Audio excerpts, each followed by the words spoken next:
Boa noite. Ano novo, televisão nova. 2006 é o ano da TV digital no Brasil. Para o telespectador, pode ser a chegada do alto padrão de som e imagem no televisor doméstico e da interação em TV, internet e telefonia. Para técnicos, pesquisadores e indústrias, é a partida para a maior revolução tecnológica do setor e também para a maior guerra comercial entre interessados em vender tecnologias e produtos. Para discutir a principal mudança que a televisão vai ter desde a chegada da TV a cores, o Roda Viva entrevista esta noite o ministro das Comunicações, Hélio Costa, que anunciou para o começo de janeiro a definição do padrão de TV digital que o Brasil deverá adotar. Duas vezes deputado federal e atualmente senador por Minas Gerais, Hélio Costa foi para o Ministério das Comunicações em julho deste ano, na reforma ministerial que aumentou a participação do PMDB no governo Lula, em plena crise política do mensalão. Levou para o novo cargo a experiência de radialista e a afinidade com televisão. Durante muitos anos, Hélio Costa foi repórter de TV. Assumiu com o novo cargo o complicado conjunto de problemas que hoje envolve a área de telecomunicações. Briga em torno da cobrança da tarifa de assinatura básica na telefonia fixa, denúncias de mau serviço e abuso nas contas de celulares, além da polêmica regulação do setor de comunicação, envolvido em disputas e conflitos de interesses entre emissoras de TV e empresas de telefonia. Mas foi a TV digital que passou a ocupar a atenção cada vez maior do Ministério nos últimos tempos. A TV digital em questão refere-se à TV aberta e não à TV por assinatura, que já é digital e por isso tem melhor qualidade. No Brasil, os debates na TV aberta sobre como será o futuro da televisão existem há 10 anos. E chegou o momento de escolher que padrão adotar: americano, europeu, japonês ou uma solução nacionalizada. Os três padrões estrangeiros usam tecnologias conhecidas e já bem difundidas. As diferenças decorrem do fato de cada um dos sistemas atender à realidade de seu país de origem. O padrão americano, por exemplo, prioriza a alta definição de imagem e som. É que a maior parte da população americana, ao contrário do Brasil, recebe o sinal pelo cabo, mas onde ele não chega, a recepção depende de antena externa. Já o padrão europeu privilegia mais a multiprogramação do que a alta definição. Cada emissora pode transmitir mais canais diferentes ao mesmo tempo, e a recepção é baseada em antenas internas. O padrão japonês é derivado do padrão europeu, mas investe mais na robustez do sinal para atender melhor à recepção móvel, em veículos e aparelhos celulares. Escolher entre os três não é apenas uma questão tecnológica. A realidade brasileira precisa ser levada em conta. Aspectos econômicos e políticos também têm muito peso e o Brasil quer saber das contrapartidas. Os japoneses já se comprometeram a não cobrar royalties pela informática embarcada no sistema. Os europeus acenam com financiamentos e os americanos devem chegar esta semana com suas ofertas, numa corrida que cresce à medida em que se aproxima a tomada de decisão. 2006 é o ano da digitalização das comunicações brasileiras. Televisão, internet e telefonia vão interagir cada vez mais, confundindo seus próprios territórios. A TV de alta definição, baseada no padrão que o Brasil escolher, deve estrear transmitindo os jogos da Copa do Mundo. Quem quiser ver em digital e receber serviços e canais extras das emissoras, vai precisar de um televisor compatível, ou então de um pequeno aparelho para converter o sistema para um televisor comum, nesse caso, sem a mesma qualidade de padrão digital. Quem não fizer a opção pode continuar com a TV que tem, recebendo os mesmos canais que recebe hoje. As emissoras vão fazer suas transmissões nos dois sistemas. O analógico ainda continuará no ar provavelmente por 10 anos, que é o tempo estimado para essa transição no Brasil. Para entrevistar o ministro das Comunicações, Hélio Costa, nós convidamos Elvira Lobato, repórter especial do jornal Folha de São Paulo, Wilson Moerdau, diretor da Plano Editorial e da revista Telecom e da Telecom Urgente, Etevaldo Siqueira, colunista do jornal O Estado de São Paulo, Sônia Soares, editora de economia do jornal o Globo, Renata de Freitas, repórter de tecnologia da agência Reuters, Gabriel Prioli, administrador e diretor do canal universitário, jornalista e presidente da Associação Brasileira de Televisão Universitária, Samuel Possebon, editor das revistas Tela Viva e Teletime, e Mônica Teixeira, editora especial de tecnologia e ciência da TV Cultura. Também temos a participação do cartunista Paulo Caruso, registrando em seus desenhos os momentos flagrantes do programa. O Roda Viva é transmitido em rede nacional de TV para todo o Brasil. Se você quiser participar do programa, fazer sua crítica, sua sugestão, sua pergunta para o ministro Hélio Costa, o telefone é o 0 operadora 11 3252 6525. 32526525, o fax 3874-3454 e o endereço eletrônico do programa rodaviva@tvcultura.com.br. Boa noite, ministro. Boa noite, Paulo. Boa noite aos convidados. Obrigado. Quando o Brasil adotou a televisão colorida, a cores, né, nós fizemos uma espécie de jabuticaba. Né? Quer dizer, inventamos o sistema PAU-M, que é único no planeta, que não conversa com os outros, e isso foi muito criticado. Nós não estamos correndo o risco hoje de fazer o contrário, de adotar uma fruta estrangeira e deixar as características brasileiras ao lado, à margem? Olha, na verdade, o Brasil não foi o único a adotar o PAU-M, porque o Laos também adotou. Sim. Mas eu não me pergunto por quê, porque eu não sei explicar. Possivelmente alguém passou por lá e disse que era uma maravilha. E venderam a história como venderam para nós. Nós não corremos o mesmo risco. Até porque a preocupação do Ministério das Comunicações, não só na minha gestão, mas também na gestão do ministro Miro Teixeira e depois com o Anísio Oliveira, foi estabelecer claramente que o Brasil não estava e não está produzindo um padrão brasileiro de TV digital. Pode até, eventualmente, lá na frente, ter um padrão brasileiro. Neste momento, nós estamos colocando, montando as ferramentas, os instrumentos de uma televisão digital num sistema brasileiro de TV digital, criado por uma lei do presidente, por um decreto do presidente, 4901. E isso aí é que tem trazido, na realidade, uma verdadeira revolução no setor acadêmico, industrial, empresarial, porque realmente a TV digital é uma grande revolução. Nós temos que andar rápido para não ficarmos atrasados no processo. Nós perdemos um tempo enorme, diga-se de passagem, e eu acho que o ano de 2006, conforme você disse, é o ano da TV digital. Nós começamos com uma experiência em junho, durante a Copa do Mundo. Esperamos fazê-la aqui em São Paulo, possivelmente em outras praças como Rio de Janeiro, Brasília, possivelmente Belo Horizonte e outras capitais. Mas, em princípio, a proposta é São Paulo, onde nós vamos ter a primeira experiência. Mas justamente a decisão tomada agora, que o senhor disse que será em janeiro, não é norteadora, não é definitiva e decide, delimita que caminho que nós vamos adotar? Bom, sem dúvida. Nós esperamos para o dia 10, agora de dezembro, os relatórios dos que participaram dos consórcios. São 20 consórcios que foram constituídos através de 3 cartas convite, que foram feitas pelo Ministério da Ciência e Tecnologia e que têm, evidentemente, a coordenação do Ministério das Comunicações e do Ministério da Ciência e Tecnologia.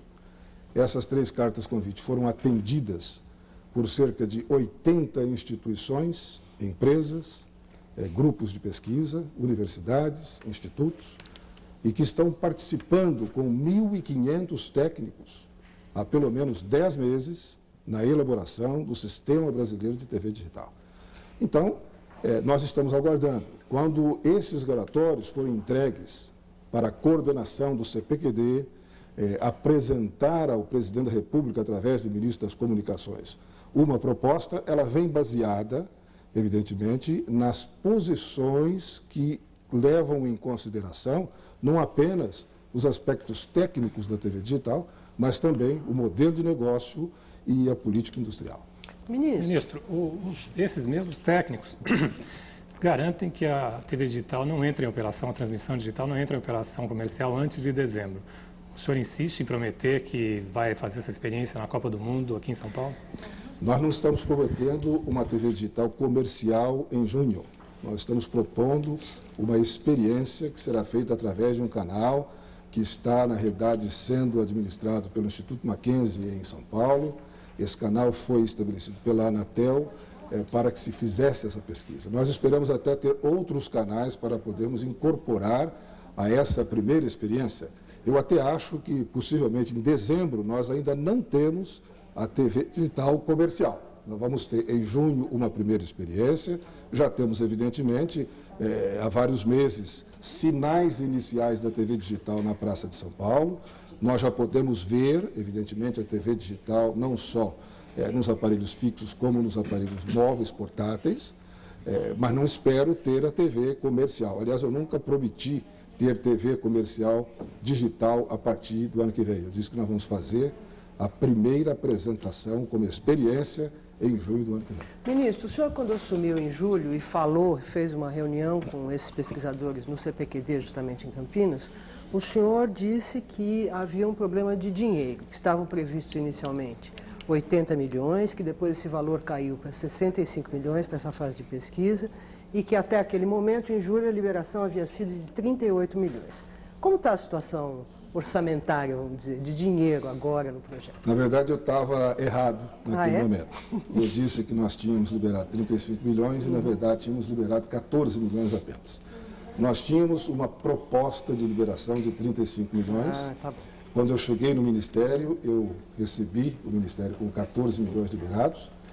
Imediatamente, nós conseguimos liberar mais 12 milhões. Nós temos agora, para a próxima semana, 2 milhões programados para liberação. Na primeira semana de janeiro, mais 6 milhões.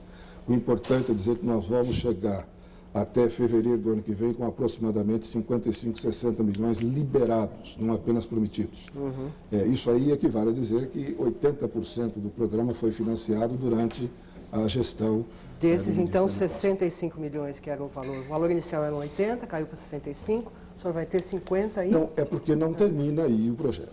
Aliás, é importante dizer isso, o projeto da TV Digital não termina com a definição do sistema de modulação, de compressão de vídeo e áudio, ou com os instrumentos que nós vamos fazer para fazer a interatividade. Não termina aí a TV Digital. Nós continuamos na pesquisa, nós entendemos que é fundamental a continuidade do programa de TV Digital, porque o sucesso foi tão grande, o talento brasileiro foi tão extraordinário na formatação dessas ferramentas de informática e até mesmo na indicação dos instrumentos de eletrônica que serão usados na composição da TV Digital, que nós não queremos perder esta oportunidade. Até porque desenvolvemos aqui algumas ferramentas que serão utilizadas na TV, possivelmente fora do Brasil, na TV digital na Europa, possivelmente no Japão. Nós já temos indicações, por exemplo, de que a adaptação que nós fizemos do MPEG 2 com o modelo MPEG 2.4 é bem melhor do que aquilo que se usa na própria Europa, no sistema europeu, DVB. Nós temos a certeza de que o nosso modelo vai ser melhor nesse sentido. Então, da mesma forma, nós estamos aprimorando o sistema de modulação, que pode ser o modelo japonês, pode ser o modelo europeu. Na verdade, os dois têm praticamente a mesma base e, partindo desta base, nós estamos fazendo um aprimoramento, que quer dizer o seguinte: o Brasil tem uma realidade diferente da Europa, tem uma realidade diferente do Japão ou dos Estados Unidos. Nós ainda temos, na verdade, uma TV aberta no Brasil que funciona no interior especificamente, com 80% de todos os aparelhos existentes no país, com recepção interna, com aquela anteninha que a gente ainda costuma colocar, aquela palha de aço para pegar melhor um pouquinho, ou então com a antena externa no telhado da casa. Ao contrário do que acontece na Europa, Estados Unidos e Japão, onde a recepção já é 90% ou mais por cabo ou por satélite. Nós estamos fazendo uma TV digital aberta, para a TV aberta, gratuita. Essa é a palavra-chave. Então não faltou dinheiro, só para... Não faltou, não falta e não vai faltar. Ministro, o debate tecnológico, o estudo tecnológico, de fato, é indiscutível que conseguiu ou vem conseguindo grandes avanços, mas o senhor considera que os usos possíveis da TV digital estão suficientemente debatidos pela sociedade brasileira, de modo a orientar uma posição do governo? Como o Marcon mostrou no começo do programa, nessa reportagem, a TV digital pode servir para várias coisas, ela tem várias funcionalidades possíveis. E as opções por essas funcionalidades são opções basicamente políticas, né? Esse debate está sendo pouco travado no entendimento de diversos setores, muitos dos quais representados no próprio Comitê Consultivo da Televisão Digital. Como o senhor vê essa questão? O senhor considera que esse debate está suficientemente travado? Não corremos o risco de ter uma definição de um determinado padrão tecnológico que condicione o uso ou determinados usos e impeça outros usos? Por exemplo, o que o Marcon citou, a possibilidade de ter acesso à internet pela televisão, que é uma possibilidade dada pela tecnologia. Complexa, sem dúvida alguma, né, de se implantar, cara, uma série de problemas envolvidos, mas é uma possibilidade que a tecnologia dá. Agora, a opção que nós teremos viabilizará isso, por exemplo, que o Macron coloca, e outras funcionalidades? Olha, veja só, nós, lamentavelmente, começamos os estudos da TV digital há 12 anos. E quando eu vejo essa declaração, Brioli, de que nós não discutimos ainda o modelo de negócio, a parte técnica da TV digital, o que nós fizemos nos últimos 12 anos? Porque, na realidade, a ideia da TV digital, ela surge em 1994, por aí. Só a partir do momento em que o presidente da República assina um decreto, 4901, é que, na verdade, ela começa a existir. E, ainda assim, a sociedade civil, que deveria estar debatendo a TV digital em todos os setores, mas não só provocada pelo governo, não só no comitê consultivo, em todos os setores, nas universidades, nos institutos de pesquisa, em todas as associações, até comunitárias. A questão da TV digital é tão importante do ponto de vista de interação, do serviço público que ela pode trazer, que ela pode prestar, que ela deveria estar sendo discutida amplamente há muito tempo. Agora, quando nós entramos no Ministério das Comunicações em fim de julho, e eu chamei, por exemplo, as emissoras de TV a participarem do debate no comitê consultivo, acredite ou não, é porque elas estavam fora do processo de discussão da TV digital. Eu não entendo como, ministro, elas estando representadas pela ABERT, pela ABRA, no comitê consultivo, como poderiam estar fora do debate? Estão representadas por uma associação, mas cada uma delas representa, evidentemente, um fator importantíssimo da indústria. Ela representa um mercado de trabalho, ela representa uma proposta, uma ideia de que maneira o SBT gostaria de ver a TV digital, como a Globo gostaria de ver, como a Rede TV gostaria de ver. É importante se ter a participação de cada uma delas. Sem dúvida. Eu entendo que é perfeitamente válida a participação da ABERT no Conselho, mas a ABERT, naquele momento, diga-se de passagem, ela sequer representava a TV Bandeirantes, por exemplo, não estava pertencendo à ABERT, não representava a TV Record, que não participava da ABERT. Hoje não. Hoje todas as redes estão participando da discussão dentro do Conselho Consultivo. E, inclusive, aqueles que reclamam que não participaram, como é o caso específico de alguns setores da indústria, não participaram porque não quiseram. Porque o Conselho se reúne todas as segundas-feiras, depois que eu assumi o Ministério, se reúne no gabinete do ministro, na sala de reuniões do ministro, e, evidentemente, todos aqueles setores que quiserem participar, no mínimo como convidados, estão sempre prontos para Só para aclarar, convite do ministro. Eu imagino que a resposta do senhor quer dizer que o senhor acha que o debate foi travado e, se não foi travado mais, não foi por responsabilidade do governo e, portanto, estamos no momento da decisão. Até porque não cabe ao governo dizer o que vai ser feito com a TV digital. O governo entregou, sob a orientação do CPQD, e para os cientistas, para os técnicos, para os institutos de pesquisa, as universidades e os representantes da indústria, essa decisão. O governo está apenas orientando, dando caminhos para dizer, olha, tem algumas coisas que o governo não abre mão. O governo não abre mão de, na interatividade, você ter uma participação efetiva de um sistema em que você pode desenvolver ensino à distância, ou que você faça TV escola, ou que você dê informações úteis, ou que você abra um espaço para a comunidade. Essa é a preocupação do governo. Agora, todas essas questões foram debatidas no Conselho Consultivo. Eu participei de pelo menos 4 dessas reuniões já como ministro. Talvez no Comitê de Desenvolvimento ou no Grupo Gestor, porque no Comitê Consultivo do qual eu participo, a última reunião dos 24 membros, tínhamos apenas 7. Está sofrendo um processo contínuo de esvaziamento, dada a sua profunda irrelevância, porque as discussões relevantes não estão sendo travadas lá, ministro. E essa a natureza da queixa fundamental em relação ao processo. Não é do Ministério. Não é o ministro que decide o que vocês vão discutir. O Conselho é consultivo para o Ministério. Não é o ministro que dá conselho, não. Vocês é que têm que aconselhar o ministro. Então, evidentemente, se não estão indo, primeiro, irresponsabilidade.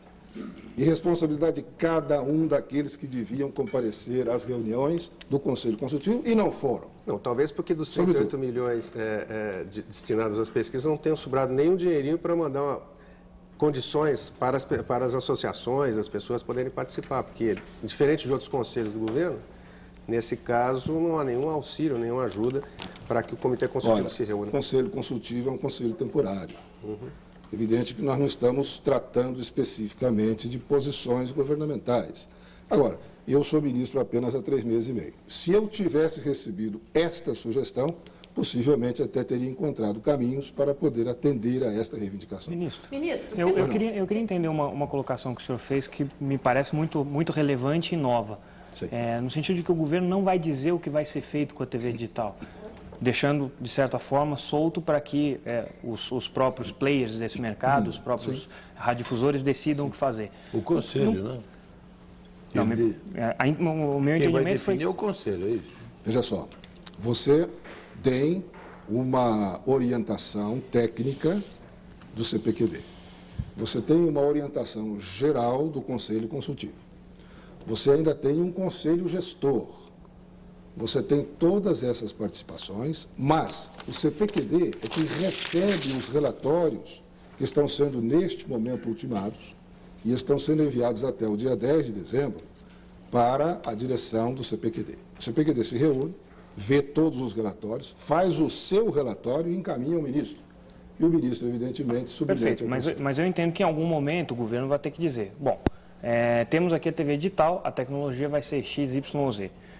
Com essa TV digital vai ser possível você fazer mobilidade, vai ser possível você abrir espaço para novos players, vai ser possível você dar voz àqueles excluídos, vai ser possível você fortalecer as empresas de radiodifusão com relação à concorrência com celulares, enfim. O governo vai ter que dar a linha política do que é a TV digital. Minha pergunta objetiva, essa linha política ela vem em fevereiro, quer dizer, o governo já vai dizer qual é o modelo de exploração da TV digital em fevereiro? Vai decidir até fevereiro. Vai decidir porque nós não podemos esperar mais. Na verdade, o mundo inteiro já está disparado com a TV digital, para você ter uma ideia. Nós temos a Europa toda já sendo digitalizada. Portugal está na frente do Brasil, nesse momento, na TV digital. Nós não temos mais como esperar, porque se nós não tomarmos essas decisões, nós não temos sequer como posicionar a indústria brasileira para que ela possa se preparar para atender às necessidades do mercado. Nós não temos como atender à necessidade das próprias emissoras de televisão, que teriam pelo menos 8 meses para poder fazer toda a composição das ferramentas de informática e os instrumentos digitais que vão precisar para poder fazer a TV digital. Nós entendemos que não podemos mais esperar. Quer dizer, o que ela traz é tão importante, quando o Prioli falou, você pode citar, evidentemente, a participação da TV na utilização da internet. Sim, é possível. Nós entendemos que, neste caso específico, a TV digital lá na frente, ela vai ser a TV digital, mas ela vai ser também a internet, ela vai ser o telefone, ela vai ser a interatividade, ela vai cobrir todos esses aspectos.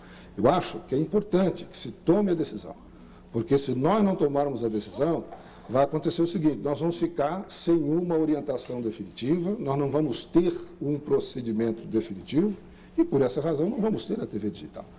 Eu acho que nós já estamos chegando num ponto em que as tecnologias estão chegando, estão invadindo o mercado, estão totalmente sem controle, eu acho que não tem marco regulatório para diversos setores da tecnologia digital. E enquanto nós não tivermos a televisão digital, nós não estaremos atendendo ao objetivo público que o governo quer. O que o governo quer? O governo quer a TV aberta, a TV que, na realidade, é dirigida a toda a população, a todos aqueles ricos e pobres, para que todos eles tenham acesso a essa extraordinária ferramenta.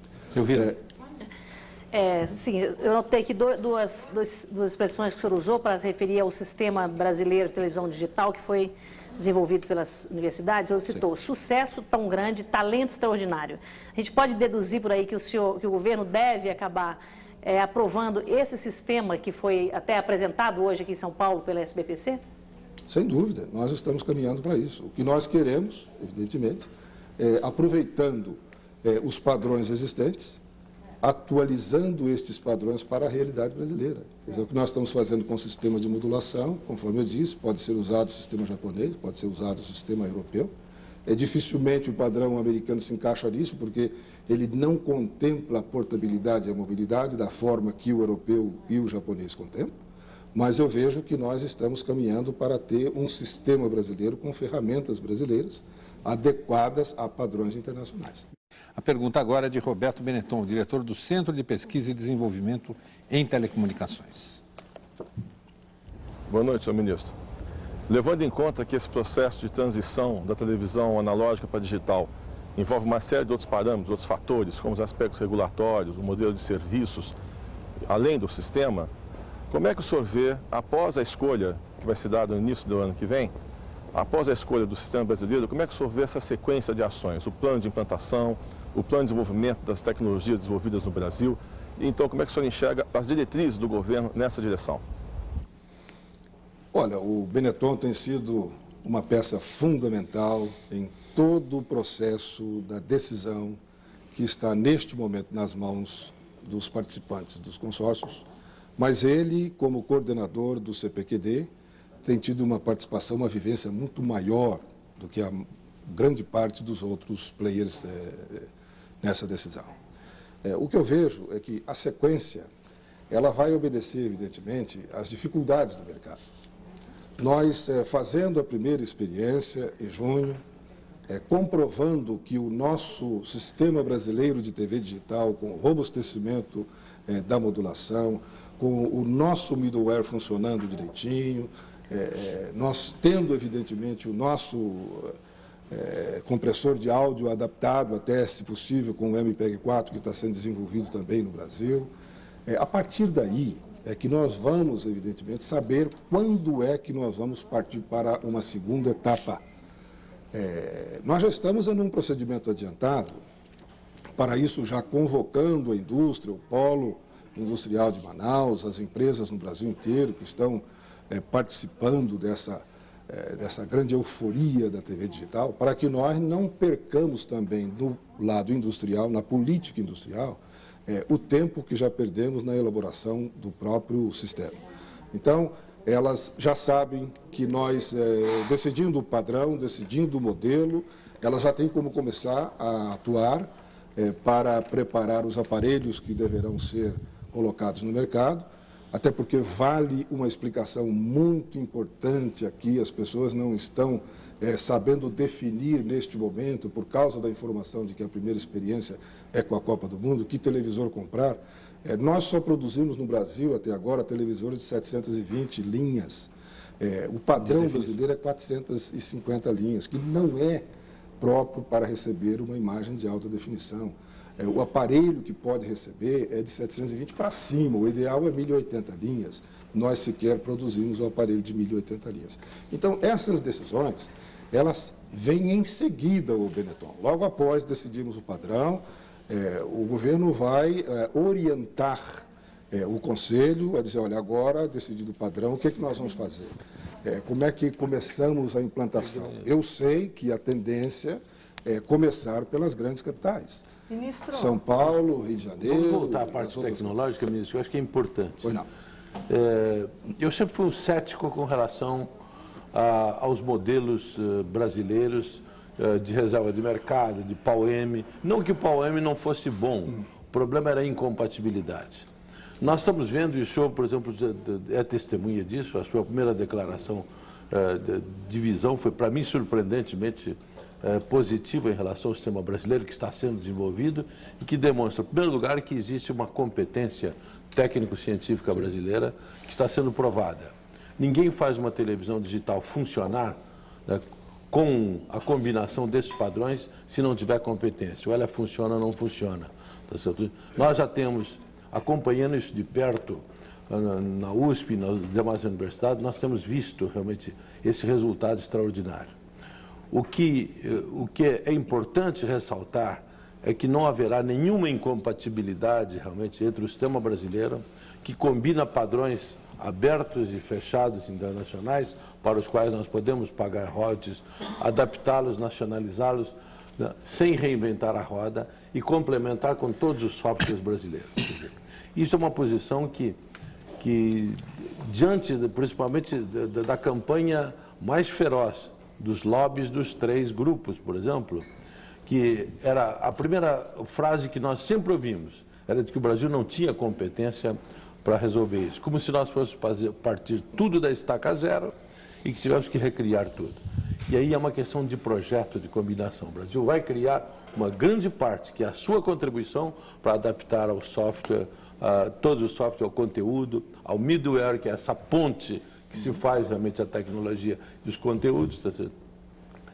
E esta ideia realmente de que a segunda etapa, essa primeira etapa é seguramente vitoriosa. Eu sei que o senhor vai ver, provavelmente ainda essa semana, a demonstração real de tudo isso que a gente, por ser mais bisbilhoteiros e mais abelhudos, já fomos ver, tá certo? E conversar com um especialista que tem um grande nome. Eu pergunto, o senhor tem total isenção e independência e o governo brasileiro, a partir dos resultados que vão ser demonstrados, em apostar num sistema com essas características, que tenha um sistema de modulação extremamente robusto, avançado, que não é exclusivo do Japão, não. O Japão adotou, mas que é uma conquista tecnológica internacional, brasileira também, no momento que nós fazemos. Que o senhor é capaz realmente de endossar tudo isso sem nenhum tipo de receio, de pressão internacional ou nacional? Não tem a menor dúvida, Etevaldo. Até porque existem algumas coisas que têm que ficar bem claras. O sistema americano não é americano. Ele foi desenvolvido pela Zenith, comprado pela LG e virou um sistema coreano. Então, veja só, o sistema americano é coreano. O sistema japonês, conforme você disse, lembrou, ele é baseado no sistema europeu. Então, há uma convergência entre o sistema europeu e o sistema japonês. Muitas dessas ferramentas, as principais ferramentas desses sistemas, são ferramentas de domínio público internacional, da UIT. Quer dizer, nós sabemos disso. Grande parte dessas ferramentas. O que nós vamos fazer é, ao contrário do que foi feito na Europa, notadamente na Europa, onde se assumiu um modelo, que é o modelo europeu, e diga-se de passagem, em alguns lugares tiveram até a grande decepção de ter de voltar atrás, como aconteceu na Inglaterra, como aconteceu na Espanha, onde tentaram fazer um modelo fechado de TV digital e tiveram que dizer, erramos e vamos voltar ao sistema aberto. Nós estamos compondo um sistema brasileiro de TV digital que é a utilização de ferramentas dos três sistemas.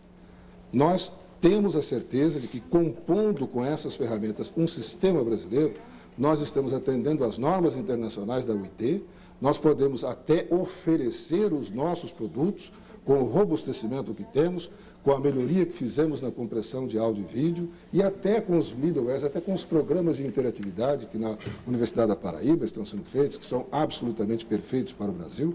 Nós temos condições de vender ferramentas de TV digital para a Europa e para os Estados Unidos até. Diga-se de passagem, a nossa caixinha de interatividade, ela já é fabricada no Brasil e vendida nos Estados Unidos. Quer dizer, essas coisas é que nos dão a garantia... Santa Rita de Sapucaí, o senhor está falando? Santa Rita de Sapucaí, sem dúvida. Minha Santa Rita do meu estado de Minas Gerais, com muita honra. Quer dizer, nós estamos, na verdade, já um passo à frente de praticamente todos os países na América do Sul. O senhor me dá um gancho aí para falar sobre essa questão da indústria. A gente viu há alguns anos aqui no mercado de telecomunicações uma decisão em torno de um padrão de telefonia móvel, que é o GSM, que trouxe para o Brasil alguns investimentos em novas fábricas de alguns fabricantes que só podiam produzir nessa tecnologia. E isso trouxe aparelhos mais baratos, porque tem uma grande escala de produção desses aparelhos celulares. E transformou também o Brasil numa plataforma exportadora dos celulares. E isso é o principal produto da balança de eletroeletrônico hoje. E a minha pergunta é, se a gente escolhe um padrão como esse, que tem tantas vertentes abrasileiradas ou tropicalizadas, a gente exclui a possibilidade do Brasil vir eventualmente a se transformar num exportador de aparelhos de televisão, porque até hoje não é, né? A gente é um mercado que atende, uma indústria de eletrônica que atende o próprio mercado brasileiro, que é imenso, não tem dúvida. Existe essa possibilidade? A orientação do governo vai no sentido de transformar o Brasil numa plataforma exportadora de aparelhos de televisão nessa nova era digital ou não? O Brasil tem condições de exportar televisores, tem condição de exportar as caixinhas de interatividade, tem condição de exportar as ferramentas que vão compor essa pirâmide da TV digital. Mas isso faz parte da política que o governo está delineando? Essa é a política industrial do governo, é o que nós queremos fazer. Da mesma forma que você citou, hoje nós vendemos 4 milhões de aparelhos celulares, para o mundo inteiro, nós podemos também vender aparelhos de televisão além da Argentina, porque o nosso principal comprador de aparelhos de televisão é a Argentina, mas nós podemos vender para todos os outros países da América do Sul. Neste momento, por exemplo, nós temos 2 funcionários técnicos do Ministério das Comunicações em permanente contato com os técnicos argentinos, chegaram da Argentina no domingo passado, elaborando um programa conjunto com a Argentina para que nós possamos decidir na frente que ferramentas vamos comprar e, certamente, se tivermos que pagar algum royalty, vamos pagar juntos, com a Argentina e, portanto, menor. Qual é o mercado potencial para essa indústria? Já foi feito esse levantamento? Olha, eu não tenho os dados específicos para dizer, olha, nós temos uma indústria dentro da TV digital de proporções. Eu só sei que o investimento dos próximos 10 anos é de $1 bilhão. 3 bilhões de reais. Investimento de quem, ministro? Investimento principalmente das empresas de comunicação existentes. $1 bilhão por ano, ministro? Por ano, durante 10 anos. Empresas de comunicação, as emissoras. As emissoras e, evidentemente, as empresas de telecomunicações também, que terão que investir no setor, porque, afinal de contas, elas vão ser um player importante dentro do sistema da TV digital. Então, no mínimo, são 10 bilhões em 10 anos, que é esse tempo que o senhor... Isso é uma previsão, nós não temos números definitivos, mas nós sabemos que, evidentemente, por ano, nós temos que investir. Principalmente agora, nesta primeira fase, nós vamos ter um investimento muito grande.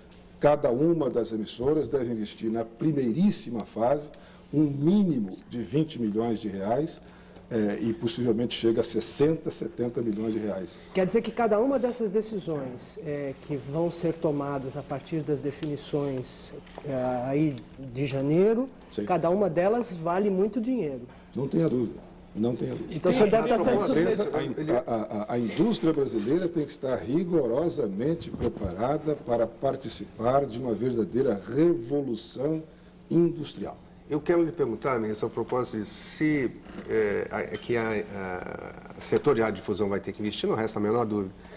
Qual é o espaço do senhor ver e a capacidade de investimento, inclusive, do setor público? Eu represento uma associação de televisão universitária que está no campo público da televisão, como a ABPEC, que representa a TV Cultura, as emissoras legislativas, as comunitárias, todo este campo público da televisão, que hoje representa cerca de 140 emissoras geradoras de conteúdo e mais ou menos 2.000 retransmissoras ou repetidoras do país, ou seja, um segmento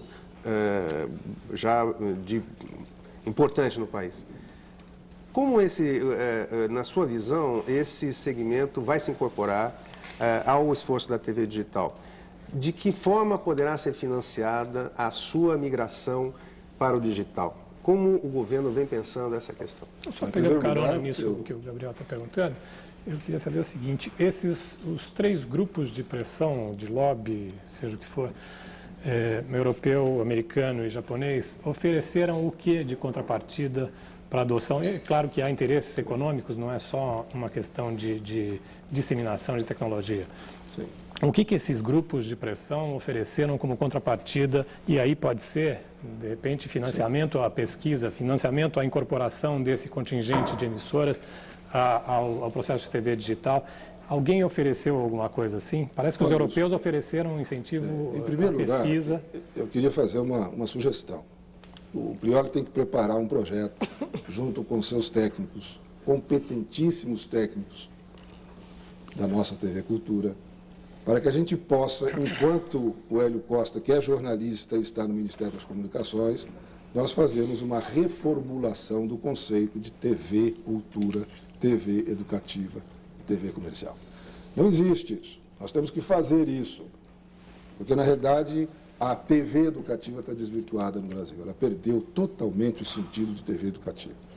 Nós tentamos e vamos corrigir isso, pelo menos durante o tempo que eu estiver no Ministério das Comunicações. Feito isso, você tem condições de criar estruturas de apoio para o sistema cultura poder ser financiado para a implantação da TV digital. Em primeiro lugar, vocês já estão fazendo uma coisa aqui na TV Cultura que precisa ser regulamentada, que o ministro se propõe a regulamentar, diga-se de passar, que é a utilização do espaço de TV Cultura como uma TV comercial.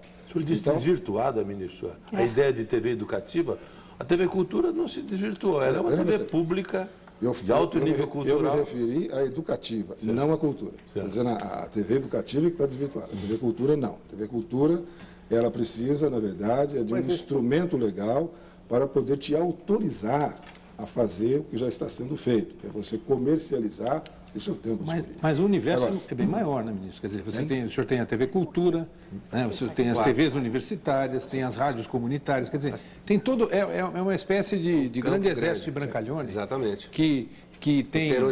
Heterogêneo e que, numa revolução como essa, corre o risco de ser posto para fora do processo. Pois é, mas aí... A pergunta é que posição que o governo tem em relação a isso. Eu vou chegar, então, na resposta para o Wilson, que complementa a indagação do Prioli, que, na verdade, cada um dos 3 propostos sistemas ou padrões ofereceu alguma coisa. Eu disse inicialmente que os japoneses ofereceram o não pagamento de royalties pelas ferramentas que compõem o padrão japonês.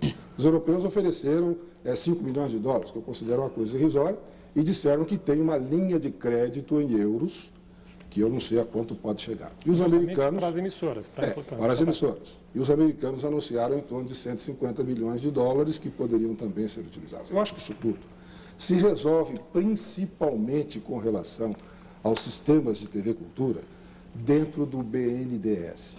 Eu fiz essa proposta como presidente da Comissão de Educação, que é a Comissão de Comunicações do Senado Federal, e, lamentavelmente, não fui entendido nem pela classe, porque ficou todo mundo achando que eu estava preparando o ambiente para que alguma empresa pudesse fazer um empréstimo do governo, quando, na realidade, essa empresa já tinha até negociado e resolvido o seu problema. Dos parlamentares ou dos... Não, eu não fui entendido sequer pelos dirigentes das empresas de comunicação. Quando eu disse, olha, o BNDES tem 30 bilhões de reais para investir, todos os anos deixa de investir esses 30 bilhões, procura projetos inteligentes, importantes, socialmente importantes, e, lamentavelmente, não tem. Deixa de investir um dinheiro que deveria estar circulando.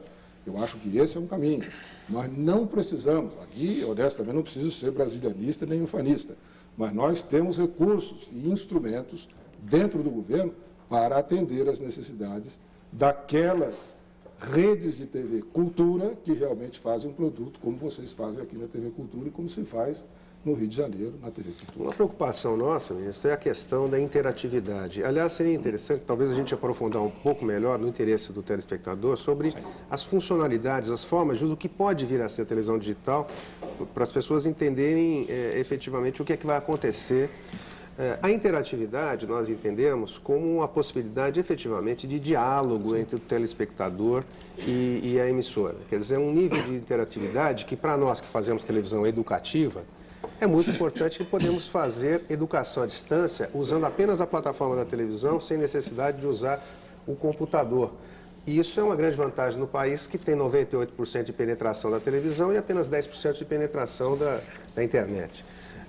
Então, como o senhor vê a questão especificamente dessa funcionalidade da televisão digital? Porque, para as pessoas, o leigo talvez não entenda, que se nós fizermos uma opção, basicamente pela alta definição, a capacidade do espectro eletromagnético de transmitir os sinais, isso provavelmente ocupará a maior parte, se não quase, realmente a esmagadora maioria da disponibilidade de banda, né, para se fazer a televisão digital.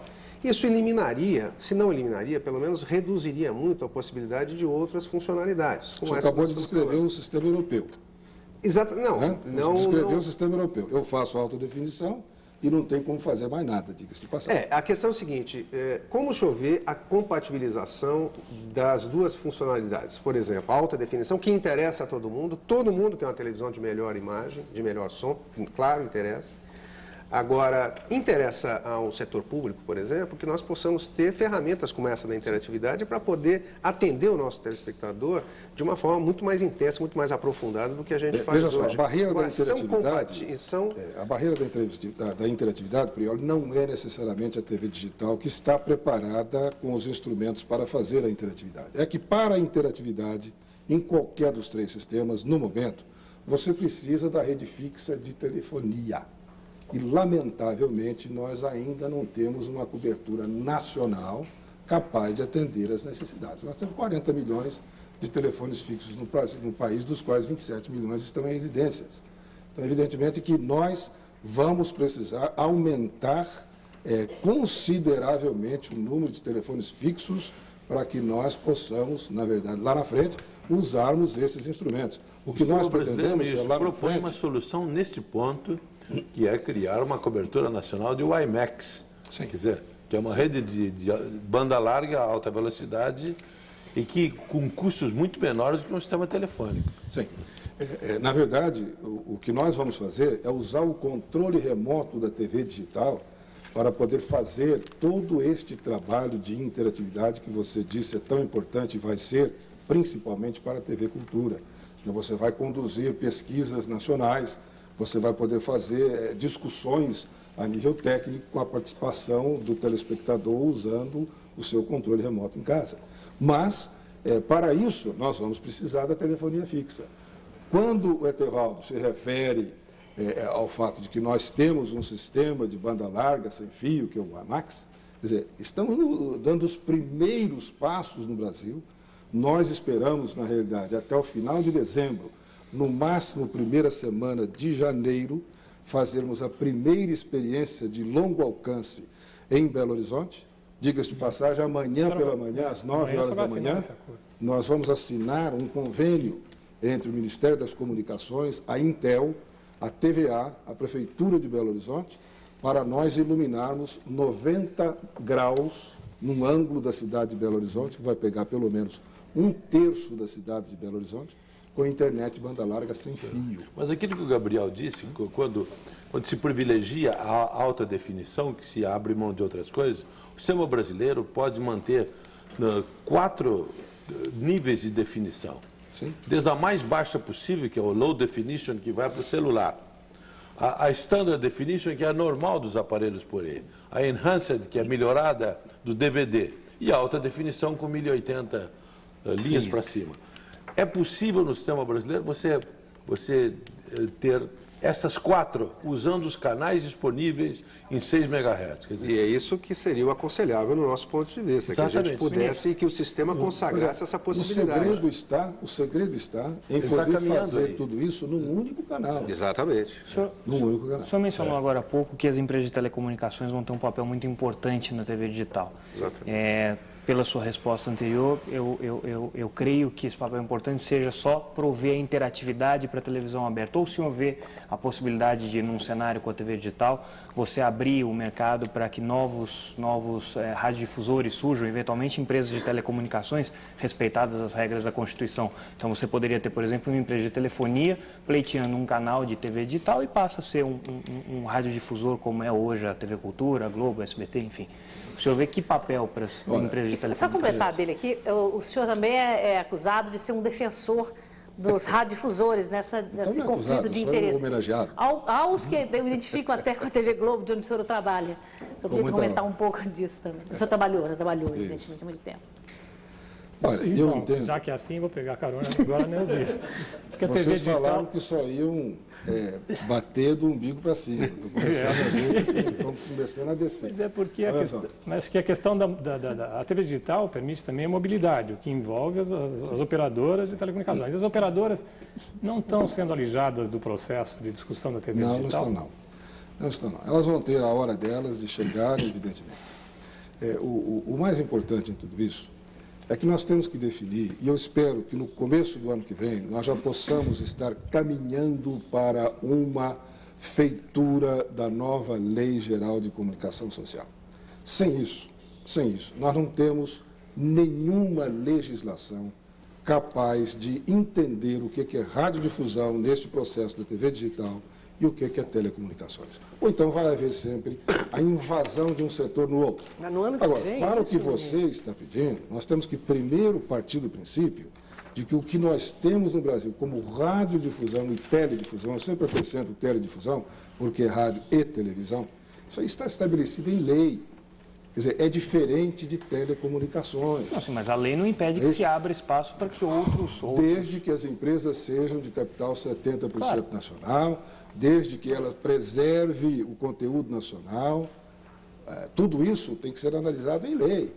Quer dizer, no momento não existem essas leis, Samuel. No momento nós não temos isso. Não, então isso você não pode. Detalhe, ministro. Não, isso uma lei de 1962 para a radiodifusão e uma LGT de 1997. Mas são duas coisas diferentes, Etevaldo. Mas elas têm que estar debaixo do mesmo guarda-chuva no mundo inteiro. Na Lei Geral de Comunicação Social, é bem provável que estejam debaixo do mesmo ano eleitoral? Pois é, no Pois ano é, que no ano vem, eleitoral eu não creio que isso venha acontecer. Então o que vai acontecer? Não vai haver lei de comunicação. Não, pode sim, nós podemos sim.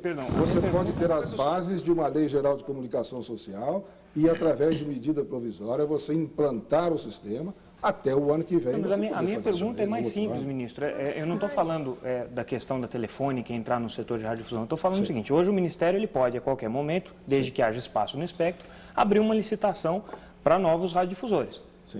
Não se abre porque não há espaço, pelo menos nas principais cidades. Com a TV digital, você vai abrir, em tese, muito espaço, né? E o governo poderia decidir, bom, então agora vamos dar espaço para que outras empresas concorram no mercado de televisão. E, respeitadas as regras constitucionais, capital estrangeiro, produção de conteúdo no Brasil, enfim, tudo isso que está previsto na Constituição, poderia se abrir. Isso não envolve lei de comunicação social, não envolve nada, Mas regra envolve básica. a concorrência e a disputa de um Envolve mercado abrir uma licitação. Para os novos players da TV digital, sim. Eu entendi que você estava falando especificamente para telecomunicações entrar no mercado. Sim, mas eles podem querer ser um player na TV digital, né? Eles podem, evidentemente, participando das concorrências, como qualquer outra empresa no Brasil. E na mesma condição que a radiodifusão tem hoje, né? No mesmo princípio. E novas 30% capital concorrências. estrangeiro. Claro, sem dúvida nenhuma. Ministro, com esses planos tão ambiciosos, isso quer dizer que o senhor não vai sair candidato a nenhum cargo no ano que vem? Não sei, posso até decidir. Até abril o senhor tem tempo, né?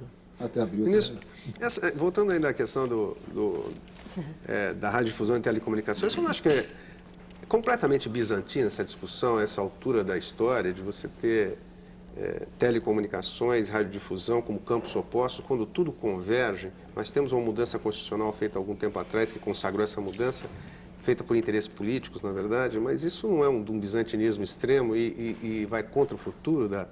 Veja só, o que aconteceu na telefonia celular no Brasil?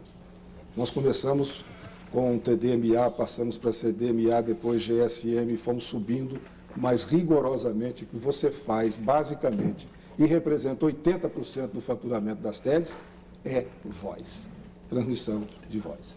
Exatamente. Concorda? Certo. Por mais que você coloque, eu posso mandar meu retratinho, eu posso receber agora filme, clipe ou o que for, basicamente o telefone continua rigorosamente o mesmo.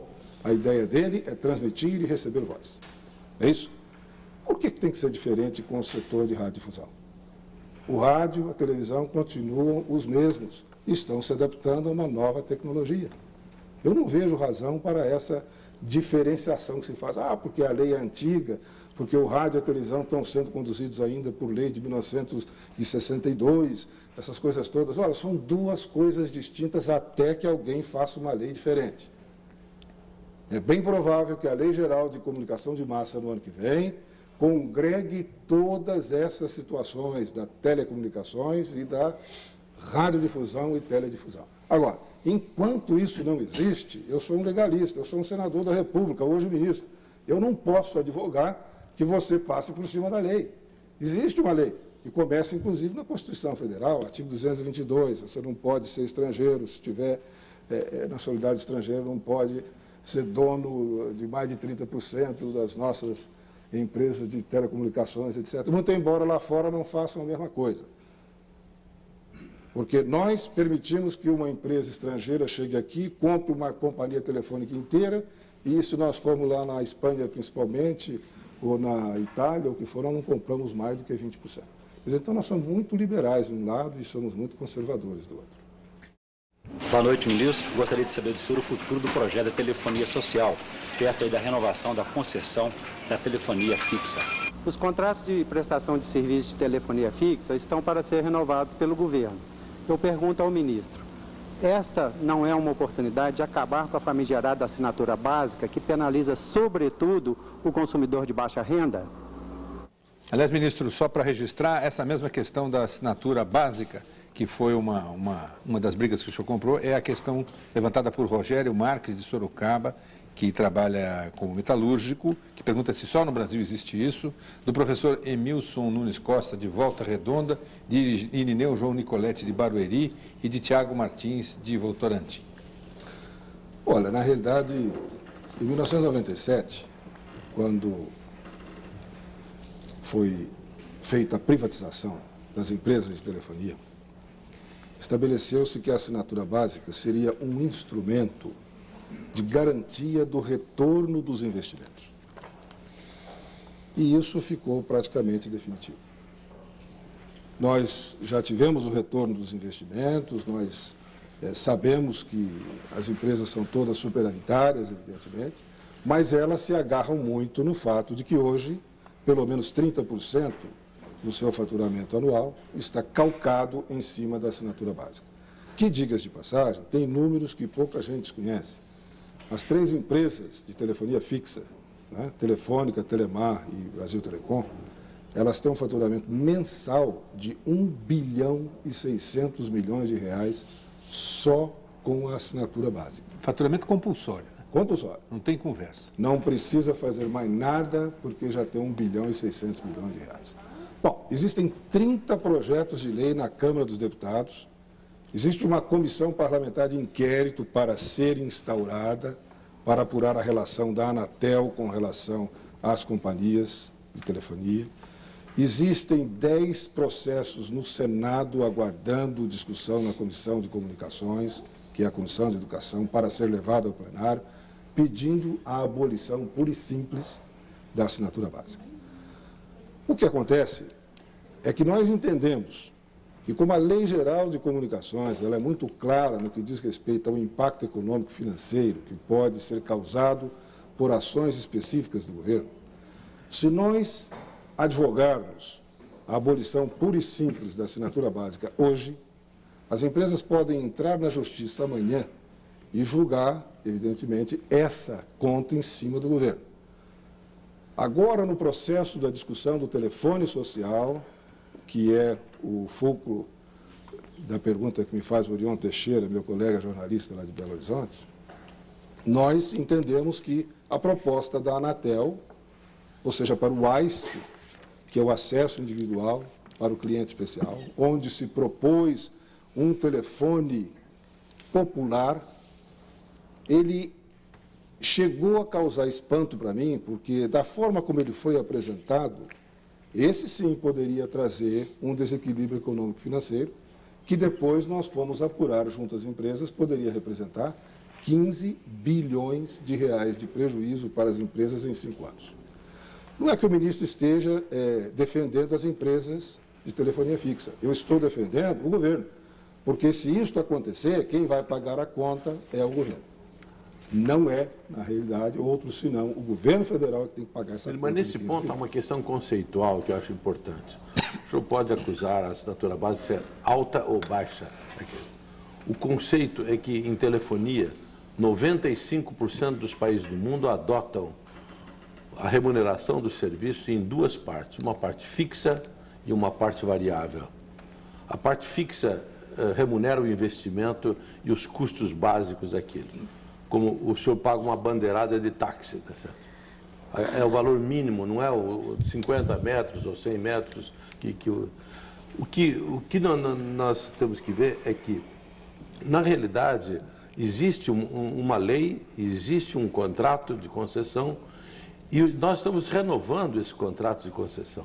A hora e o fórum corretos é discutir um novo contrato de concessão, se vamos incorporar realmente numa única tarifa, com outros critérios. Porque me parece que esta é uma questão tão pequena para tomar o tempo que tem tomado de um ministro e que não vai levar a situação nenhuma da setor. Olha, o Edevaldo, me o senhor tem 4 bilhões do deixa eu custo colocar para você a razão pela qual, comunicações, né? A razão pela qual eu tenho, inclusive com o critério de assumir que estou, sim, gastando muito tempo com a assinatura básica pelo simples fato de que, lamentavelmente, as pessoas de baixa renda ainda não têm acesso ao telefone. Mas tem um celular. Tem um celular para gastar R$4 por mês. Você sabe disso, celular pré-pago é o chamado pai de santo. A pessoa recebe. Foi a maior inclusão que nós tivemos nesse país. São R$4 por mês a média de gasto com o telefone pré-pago, Marcum. Então como é que eu vou usar Eles fazem a cobrar, ministro, o senhor sabe disso. E eu acabei de dizer aqui para o Prior, nós precisamos da telefonia fixa até para fazer a interatividade da TV digital. Perfeito. Agora, o que eu estou querendo propor é o seguinte, olha, não me faça comparações de que o resto do mundo cobra, todo mundo cobra, 90% dos países cobram a assinatura básica, porque o salário mínimo nos Estados Unidos, comparado em reais, é de R$ 4.200, e, no entanto, a assinatura básica de um telefone em algumas regiões dos Estados Unidos é de R$ 30. Agora, para nós, que temos um salário mínimo de R$ 300, você cobra R$ 40 pela assinatura básica. Isso é que está errado. Foi a aplicação de um contrato de concessão. Em 1997, quando foi feita a privatização, você sabe que o preço da assinatura básica era o equivalente a $1, que seria hoje R$ 2,50. E no tempo da Telebrás, antes chegou a 61 centavos. Esse país é um absurdo, passa de 61 centavos para R$ 40. Mas não volta para 61. Mas veja você, a Lei Geral de Telecomunicações, ela não diz em nenhum lugar, ó Samuel, nenhum lugar ela especifica o que é assinatura básica. A assinatura básica só é citada na cesta dos 5 produtos que compõem o índice para se fazer o preço do telefone. Ministro, em nenhum outro lugar, ela é citada ali.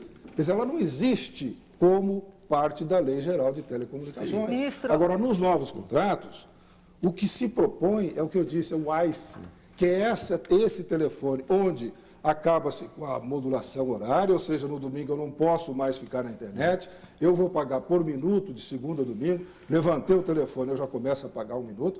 Isso aí, na realidade, vai ser um desastre, porque as pessoas precisam da franquia. A média de utilização do telefone público em casa, esse telefone residencial, é de 40 a 50 minutos por mês. Nós vamos dar uma franquia de 120 minutos, é muito mais importante do que botar 1 minuto de 36 centavos. O senhor está participando dos novos contratos? O senhor está participando da discussão deles? Sem dúvida. Não é o fórum e o momento e o local Isso adequado? Isso não está discutido, Etevaldo. Você sabe que esses novos contratos foram discutidos há 3 anos. Eles estão impostos desde o governo Fernando Henrique.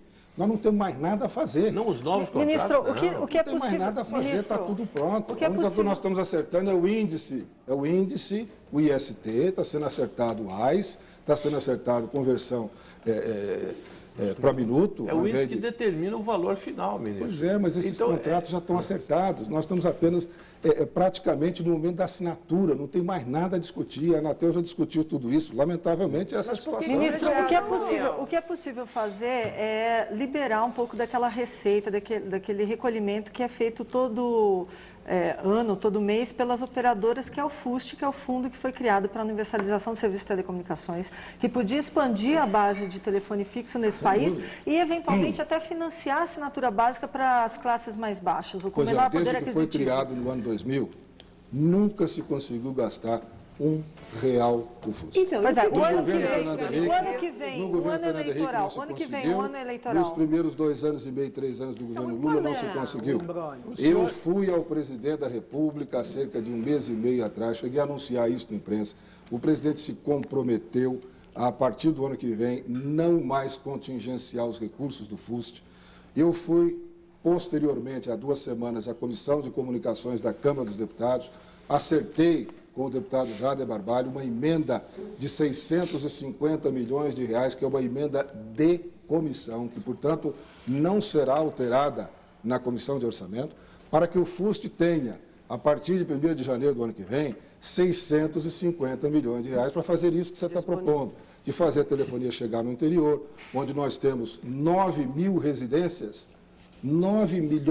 de residências no interior, com apenas 900 mil telefones fixos. É aquele projeto da área agrícola, área rural, que o senhor mencionou outro dia. Mas não só isso, nós queremos fazer a inclusão digital, evidentemente, usando os recursos do FUST. 4 bilhões já arrecadados, ministro, nunca mais o senhor vai ver nem o Brasil. O senhor sabe disso. Eu vi a sua coluna sobre isso, mas, lamentavelmente, Mas eu não posso concordar com você. Até felizmente eu não posso concordar com você. Publicamente, daqui a 2 anos o senhor vai me dizer o que aconteceu com isso. Mas isso é uma promessa de campanha, ministro? Ministro, olha, retomando... o FUST, na realidade... Ministro, isso é uma promessa de campanha? Já usou para pagar os bancos e os juros, tá certo? Não existe isso, Ministro... Etevaldo. Eu consultei todos os técnicos do Ministério da Fazenda, falei com o próprio ministro Palocci. Os recursos do FUST, eles podem ter sido usados como calção para o superávit primário, mas eles não foram usados. O guardião do FUST é o Tesouro Nacional, o Etevaldo. O Fundo Nacional de Telecomunicações, no passado, foi a mesma história, ministro. Isso é um filme que a gente já viu. Pois é, ministro. O senhor pensa que o CPMF não foi uma história... Vocês vão discutir com o Fernando Henrique, com o pessoal do nada. Foi exatamente isso que eu ia perguntar. O FUST vai se transformar numa nova CPMF, quer dizer, foi criado para um fim e vai ser usado para outro e não há nada que se possa ser feito quanto Não a há isso? tudo que se possa fazer e nós vamos fazer a partir do ano que vem. Nós temos um relatório do Tribunal de Contas da União indicando os caminhos que nós temos que seguir. Na realidade, quando no finalzinho do governo Fernando Henrique, entre a administração do Pimenta da Veiga e depois com os Juarez Quadros, tentou-se fazer uma utilização do FUST, não se conseguiu. Nós perdemos, na realidade, a oportunidade de atender a 6 milhões de de jovens pelo Brasil inteiro. E nós fomos procurar saber a razão pela qual os recursos não puderam ser usados. Então fizemos o contrário. A ação judicial de empresas que estavam disputando. Aí fomos ao TCU e pedimos ao TCU que nos informasse como proceder. Da mesma forma, eu fui ao presidente, agora interino da Anatel, o Plínio Aguiar, pedimos a ele que indicasse um grupo de técnicos da Anatel para trabalhar junto com os técnicos do Ministério das Comunicações, para que nós fizéssemos quase que como a Agatha Christie fazia os contos dela, pega do fim para o começo. Então nós fomos ao TCU e dizemos assim, o que eu faço? Ele autoriza e eu vou montando os projetos para que nós possamos chegar ao fim com a autorização do Tribunal. A propósito disso, ministro, tem uma pergunta. Isso nós vamos fazer o dinheiro. A propósito disso, tem uma pergunta da jornalista Lia Ribeiro Dias. Vamos ver. Ministro, a Comissão de Ciência e Tecnologia da Câmara dos Deputados aprovou uma emenda ao orçamento de 2006 de uso de 650 milhões de recursos do FUST, iniciativa essa que, inclusive, foi demandada pelo Ministério das Comunicações. Gostaria de saber como o senhor pretende utilizar esses recursos, se eles serão destinados só para a telefonia ou se o senhor entende que é possível usá-los pela lei atual em projetos de inclusão digital, como conexão das escolas, bibliotecas e postos de saúde. Olha, a lei do FUST, Marco, é muito clara. Ela, no artigo 5º, ela indica 13 pontos em que você pode usar os recursos do FUST. Você não fica preso exclusivamente à telefonia. Evidente que o mais fácil, o mais claro para nós, começamos com a telefonia, porque sabemos da importância da telefonia, principalmente na região norte e nordeste do país, onde apenas 27% das residências têm telefone. E por quê? Porque a oferta é que conta como universalização. Quer dizer, eu chego no Nordeste e digo assim, olha, o telefone está disponível, quem quer? Ninguém pode pagar R$40, mas eu cumpri com a lei, eu estou cumprindo rigorosamente a lei. Eu ofereci, ninguém comprou porque não pôde. É como se eu chegasse aqui e fosse, olha, eu estou universalizando a Mercedes. Cada um tem direito a comprar uma Mercedes. Quem puder comprar, compra. Quem não puder, lamentavelmente, está feita a minha universalização da Mercedes. Foi isso que fizeram com o telefone Nordeste. Nós vamos usar, sim, os recursos. Ministro, o senhor pegou o bonde do governo aí, do Ministério, num momento difícil, né? No meio dessa crise danada, quando o governo Lula decidiu abrir espaço para o PMDB. Como é que o senhor está enxergando o cenário do ano que vem e o que é que o senhor pretende fazer? O senhor continua no Ministério, sai candidato? Imagino que as duas alternativas sejam boas para o governo. Se o ministro fizer um bom serviço, está bom. Sair candidato e se eleger, está bom também. Qual das duas é a sua preferida?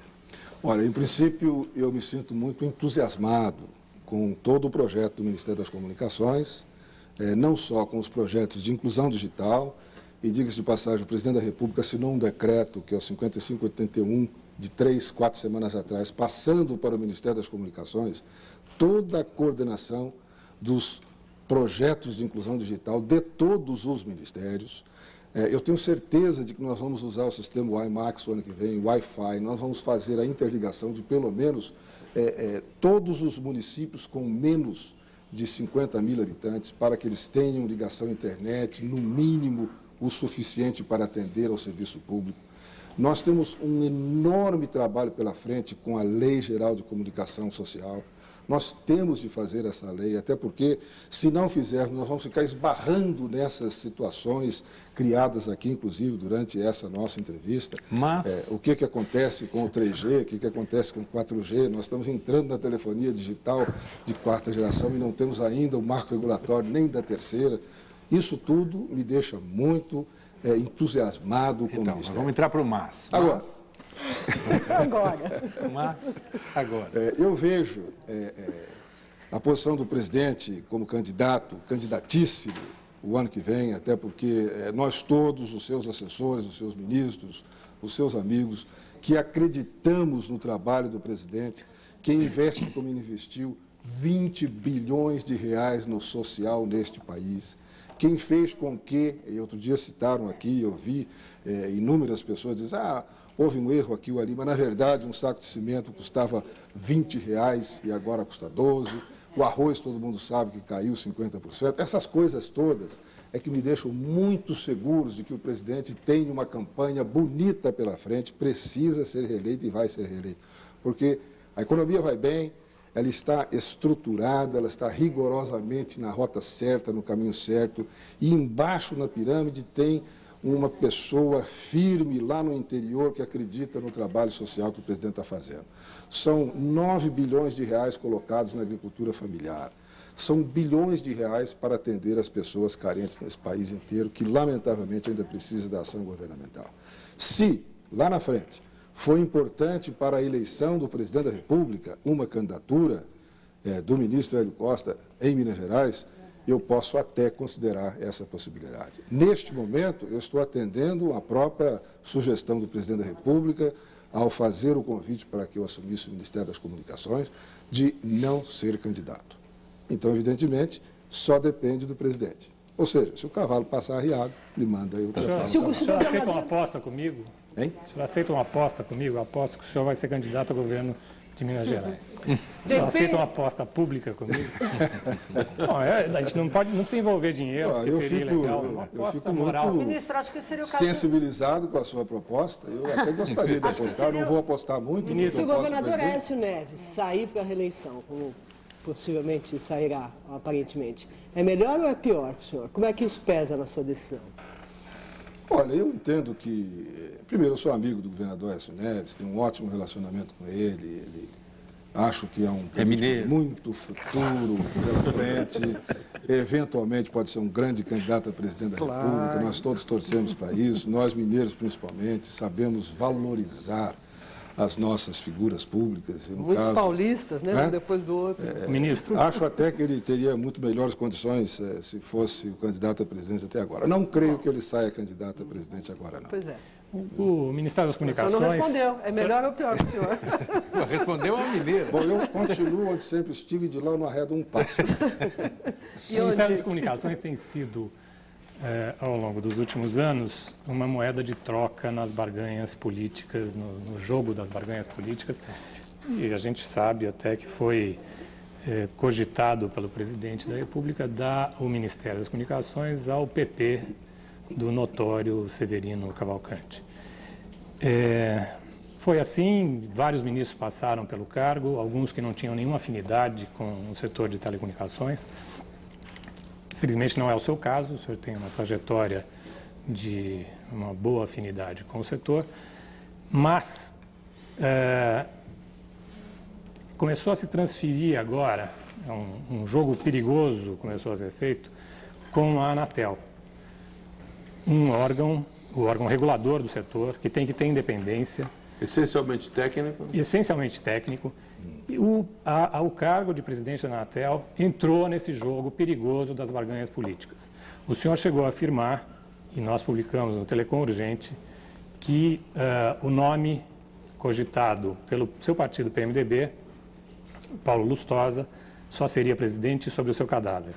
Um erro de tradução aí, mas tudo bem. Over my dead body. O senhor falou que isso quer dizer, praticamente... passa por mim, não é necessariamente My passa dead body. Sobre o meu cadáver. Mas tudo bem.